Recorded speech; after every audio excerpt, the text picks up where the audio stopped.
Hello আসসালামু আলাইকুম সবাইকে ওয়েলকাম টু এসএনএফ মমস কিচেন। আজকে আপনাদের সাথে শেয়ার করছি দেশি মুরগির মাংসের ঝোল। তো তার জন্য প্রথমে আমি এখানে 1 কেজি পরিমাণ মুরগির মাংস নিয়ে নিয়েছি। এখন সেটাকে ভেজে নিব। আর ভেজে নেওয়ার জন্য এখানে ব্যবহার করছি ধনে গুঁড়ো, হলুদ গুঁড়ো, মরিচের গুঁড়ো এবং সামান্য পরিমাণ লবণ। তারপর ভালোভাবে মুরগির মাংসের সাথে মেখে নিব। আমি ভেজে রান্না করি মুরগির মাংসটাকে, অনেকে ভাজা ছাড়াই রান্না করেন, তবে যার যেভাবে ইচ্ছা সে সেভাবেই রান্না করতে পারেন, তবে আমার ভেজে রান্না করতে ভালো লাগে। তো এখানে একটা কড়াইতে তেল গরম হতে দিচ্ছি। আমি এখানে 1 কাপ পরিমাণ তেল নিচ্ছি। আর তেল গরম হয়ে আসলে এখানে একে একে মুরগির মাংসগুলো দিয়ে দিব ভেজে নেওয়ার জন্য।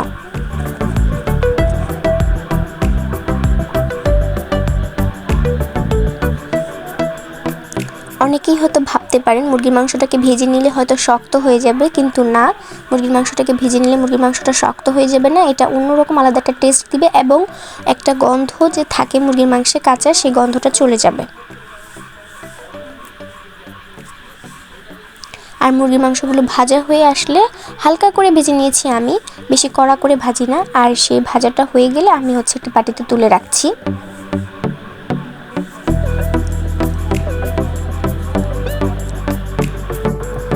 রান্নায় ব্যবহার করার জন্য আমি আলু কেটে নিয়েছিলাম, সেই আলুগুলোকে ভেজে নিচ্ছি। এতে করে আলাদা একটা টেস্ট পাওয়া যাবে রান্নার মধ্যে। এই আলুগুলোকে নুন হলুদ দিয়ে মাখিয়ে রেখেছিলাম। এখন আমি আলুগুলোকে একটা বাটিতে তুলে রাখছি।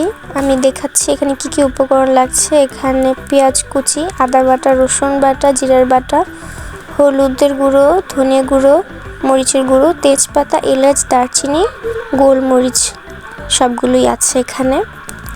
তো একটা কড়াইয়ে আমি এখন তেলে এলাচ, দারচিনি, তেজপাতা সব কিছু দিয়ে নিয়েছি। এখন এখানে আমি পেঁয়াজ অ্যাড করছি। পেঁয়াজগুলোকে ভালোভাবে ব্রাউনি কালার করে নেব। পেঁয়াজটা যত ভালো কালার হবে রান্নার টেস্ট তত বেশি হবে। পেঁয়াজগুলো ভালোভাবে ভেজে আসলে এখন আমরা এখানে ব্যবহার করব আদা বাটা, জিরা বাটা এবং রসুন বাটা। এগুলোর সাথে ভালোভাবে মশলাটা কষিয়ে নেব। এখানে আরও ব্যবহার করব আমি হলুদের গুঁড়ো, মরিচের গুঁড়ো, ধনে গুঁড়ো, আপনাদেরকে প্রথমেই দেখিয়েছিলাম।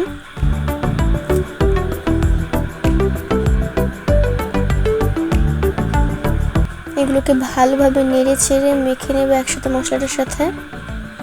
আর মশলাটাকে আমাকে ভালোভাবে কষিয়ে নেওয়ার জন্য আমাকে পানি ব্যবহার করতে হবে।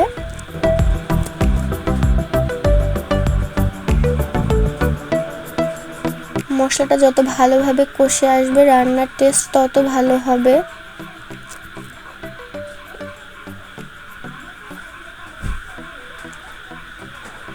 আমি এখন এখানে সামান্য পরিমাণ মতো লবণ ব্যবহার করব।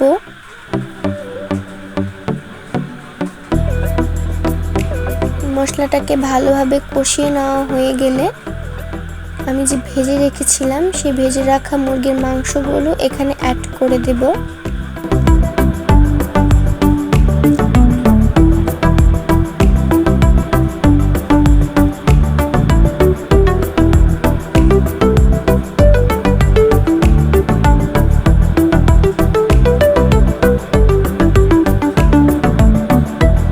মুরগির মাংস সবগুলো আমার দেওয়া হয়ে গেলে আমি এখন মশলাটার সাথে ভালোভাবে নেড়ে চেড়ে দিব, মশলাটার সাথে মুরগির মাংসগুলো ভালোভাবে কষে আসার জন্য।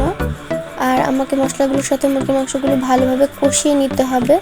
মশলা যত ভালোভাবে কষে আসবে রান্না তত বেশি টেস্ট হবে। এখানে আমি মশলাটার সাথে মুরগির মাংসগুলো ভালোভাবে কষে আসার জন্য এবং মুরগির মাংসগুলো সিদ্ধ হওয়ার জন্য এখানে সামান্য পরিমাণ পানি ব্যবহার করেছি। এখন নেড়ে চেড়ে দিচ্ছি এবং ঢাকনা দিয়ে কিছুক্ষণ জন্য ঢেকে রেখে দিব। ঢাকনা উঠিয়ে দিচ্ছি। এখন আমি ভালোভাবে নেড়ে চেড়ে দেখব। মশলাটা ভালোভাবে কষে আসছে আমাদের। আমি এখন এখানে যে ভেজে রাখা আলুগুলো রেখেছিলাম সেই আলুগুলো অ্যাড করে দিয়েছি। ভালোভাবে আলু, মুরগির মাংস আর মশলা সব একসাথে নেড়ে চেড়ে দিব মশলাটার সাথে কষে আসার জন্য। মশলাটা ভালোভাবে কষে আসলে এখন আমি এখানে 2 কাপ পরিমাণ পানি ব্যবহার করছি।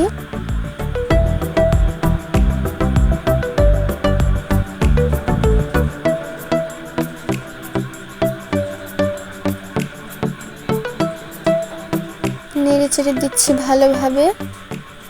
নাড়াচাড়া হয়ে গেলে তারপর আবার এটাকে ঢেকে রেখে দিব।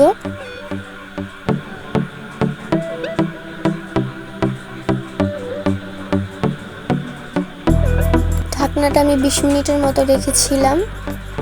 ঢাকনাটা উঠিয়ে দেখব কি পরিমাণ অবস্থা। এখন এই পর্যায়ে আমি একটা গুঁড়ো মশলা অ্যাড করছি, এটা হচ্ছে ভাজা জিরে গুঁড়ো। আপনারা অবশ্যই এটা দিবেন, এটা দেওয়া হলে অন্যরকম একটা স্মেল পাবেন। আর এই গুঁড়ো মশলাটা আপনারা রান্না শেষ হওয়ার আগ মুহূর্তে ব্যবহার করবেন, তাহলে অন্যরকম একটা ফ্লেভার পাবেন। আমি আবার কিছুক্ষণের জন্য ঢেকে রাখবো এটাকে। ঢাকনাটা উঠিয়ে নেওয়ার পর আমাদের রান্না কমপ্লিট।